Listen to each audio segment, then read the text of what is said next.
Yo guys, habang hinihintay ko si boss, meron akong gustong i-share sa inyo. Kasi nga yung battery ng GoPro natin is hindi tumatagal. Kapag nagvo-vlog ako ng medyo mahaba-haba na, pabilis nga malobat guys. Kaya yung mga video na nagagawa natin guys is medyo maikli lang, mabilisan. Kasi nga hindi masyadong matagal yung nare-record, mga 1 hour lang, no? So kapag maglo-long ride ka and gusto mo makita yung mga magagandang tanawin, medyo magpuputol-putol yung mga video nyo. Kasi tendency nyan is puputol-putulin nyo yung pagkuha ng mga scenes. So ayan guys, nag-isip ako ng paraan. Pero pa rin naman ako mga batteries. Kung halimbawa dito lang sa area, gagamitin ko pa naman siya. Pero pag maglo-long ride, siguro ito yung gagamitin ko.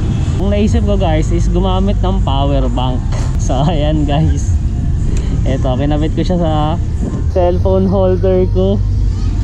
And ayan, meron din akong mahabang wire. Then kinabit ko siya sa GoPro guys. Ayan o.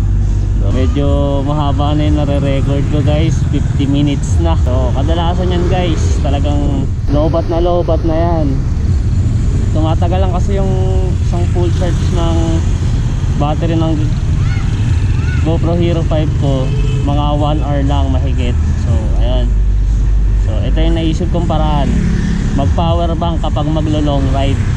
So pwede nyo rin subukan to sa mga GoPro nyo guys.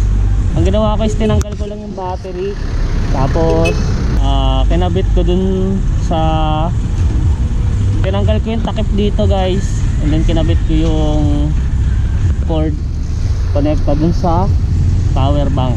So ayan guys, sana makatulong to sa inyo. Let's go.